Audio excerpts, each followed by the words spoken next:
So I'd like to offer you 5 simple practices to support toning your vagus nerve.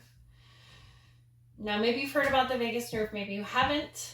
If you haven't, it's a really interesting nerve that traverses from the base of the brain throughout the body more than any other nerve in the body. It touches on so many systems in the body.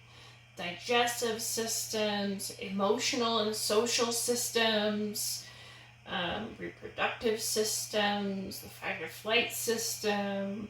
So many systems actually that you're not supposed to have to think about all the time. We call that the automatic nervous system.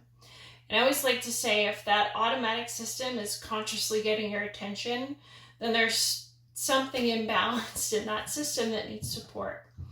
So these are by no means a comprehensive program for addressing this, but small steps in a positive direction can be really helpful towards helping your nervous system to gain capacity to support any other work that you might be doing to help improve your nervous system regulation. So I'm going to offer you 5, and I don't recommend that you do all 5. I just want to have a menu of options, and I would really encourage you to pick 1 or 2 and play with them consistently through your day and through your week and through your month and see how it goes. So I'm going to offer these to you. There's some that I have more with vocalization, which is really helpful, a couple with breath, and then one with the eyes. The first one is humming. That's not hard. And you don't have to do it around other people. You can do it in the shower, you can do it in the car. The goal, though, is presence and allowing yourself to sense the vibration as you hum on exhale going through the system. And the thing I like about this, too, is it often helps people to lengthen their exhale, which is a parasympathetic or rest and digest nervous system driver. So all you're going to do is inhale, and then on exhale, and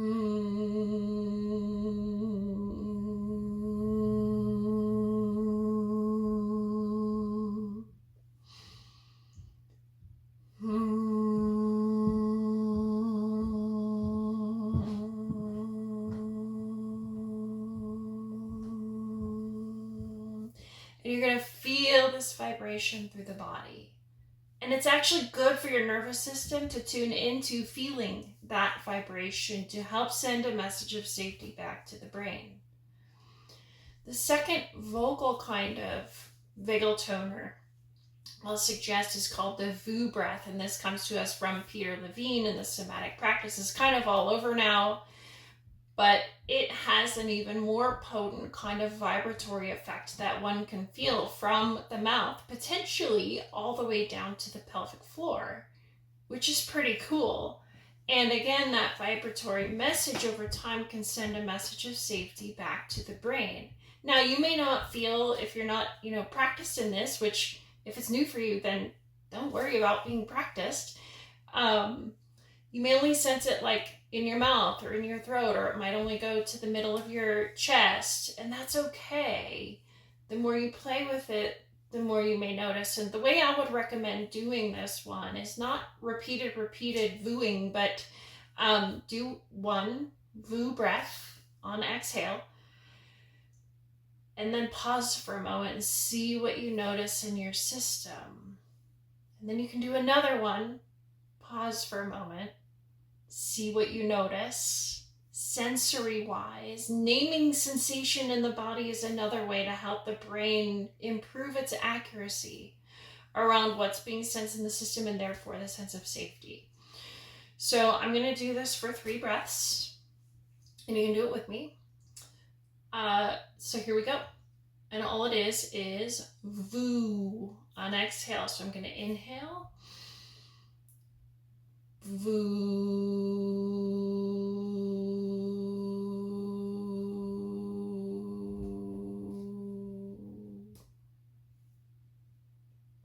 Pause.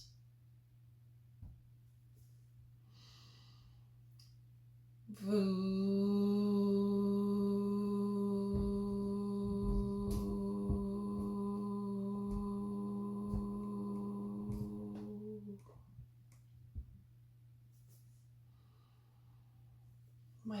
breath, like that came to me, and then I'll do one more.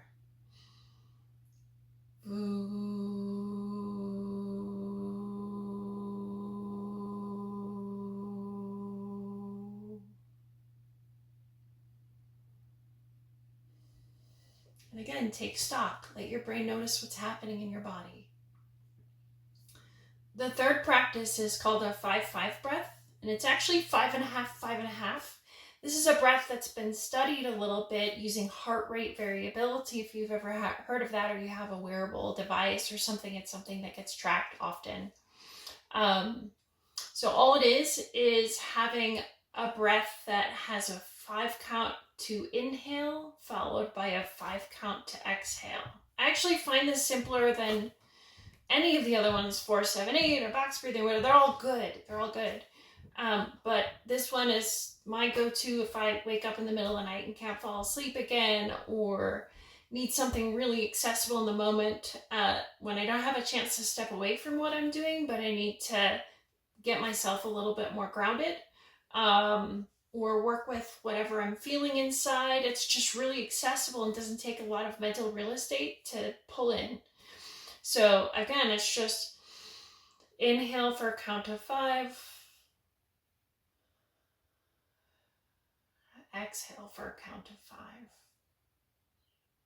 And if you feel like you can't reach 5, you can either adjust, it's like a real second in between each, a 5-second inhale and a 5-second exhale. And if that doesn't work for you, start where you are. Do a 2-second inhale and a 3-second exhale, whatever. But the goal is to find that 5-5 breath, which in the world of heart math, which is something else I'm trained in, has a strong correlation with coherence in the circuitry of the heart, between the heart and the brain. It's very cool. The fourth option is called a physiologic sigh, and I would direct you to the work of Dr. Andrew Huberman for more of this. He's done research on this. Very simple practice, and all it is a deeper inhale, followed by an extra little inhale. I call it a sniff, and then a long exhale. And he's found that if you do 2 or 3 of these stacked on each other, it can actually shift the nervous system into more of that rest and digest moment. So again, it's an inhale with a small extra sniff inhale before you start the exhale. So it looks like a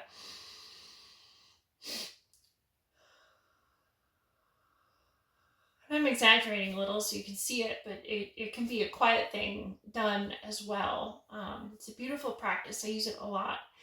Finally, the last one I'm just going to share with you is looking out at the horizon. Our system is wired for calm when we gaze at a distance. And so you'll find if you can get to somewhere that you can look out, it can be very helpful. And I will tell you, as someone who's had vestibular issues as well, or dizziness issues, that anytime, even if you're inside, if you can find something in the room that delineates like a horizontal line, like a portrait on the wall or a window framed in the corner, like even just seeing that horizontal enough, if you're indoors, can be really helpful to helping the system to shift or orient or ground a little bit. But ideally getting out and getting outside to be able to look out as far as you can is going to be helpful in that way. So I hope you appreciate these practices. Try them, see what works for you. And the goal is to be really accessible and good starting points for you in your own practice. Every little bit matters.